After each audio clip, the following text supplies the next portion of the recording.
Welcome to Tristan Cunha.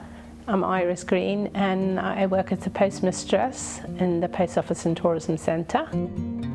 Tristan Cunha is the most remotest island. It's located between South America and South Africa, and it's 1,500 miles from our nearest mainland, Cape Town. In the beginning, the island was made up mostly of sailors who came on the whaling ships, and once they got here, they wanted to settle. There was a shortage of ladies, so one captain decided to bring some ladies from St. Helena Island, and then two Irish sisters who also came with the Glass family, and they settled on the island. Tristan Cunha is a volcanic island. St. Mary's Peak is about 6,700 feet. On the 10th of October 1961, a small volcanic eruption started, and it caused islanders to move out to the potato patches area.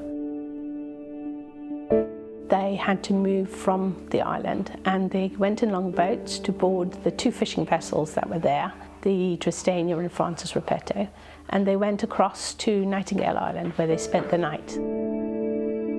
There was a cruise ship, the Tristan. It was a Dutch liner, and she was only carrying about 20 passengers, and she had capacity for 400. So she called in and took the islanders to Cape Town.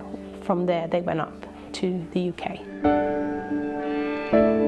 The thatch cottage was built in 2012, and it was built as a museum to let people understand what life was like in pre-volcano years. The walls are made from volcanic rock that's been quarried from the mountain, and the roof is thatched with New Zealand flags.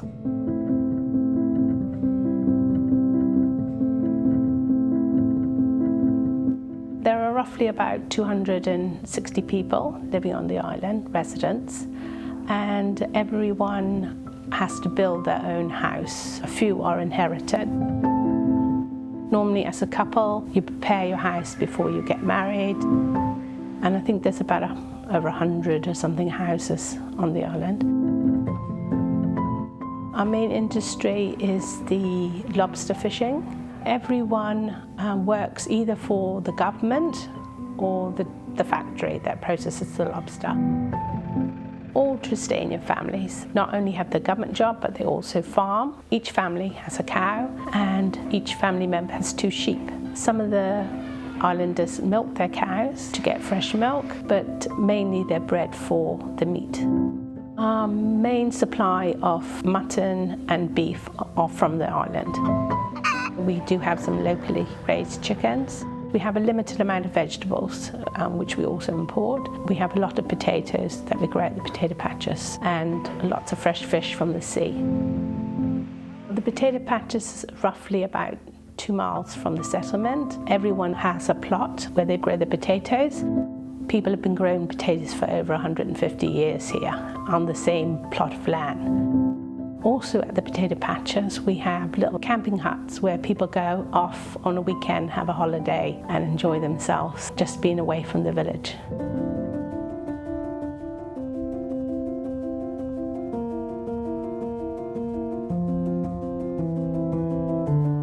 Being on an island like Tristan, you have to have patience and planning. Because you need to plan ahead for everything. Just recently we had a boat coming in, and now it's been delayed for weeks. If you're planning for Christmas, you need to start ordering presents like July.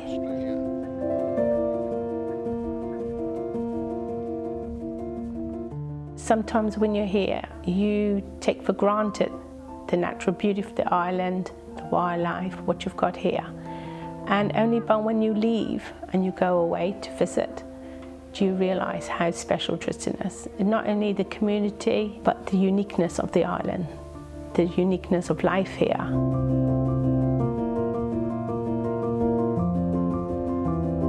One moment you're working behind a computer, chatting to people thousands of miles away, and the next moment you're milking your cow or feeding your lamb. You can have such a vast change of lifestyle in a few hours. That's unique.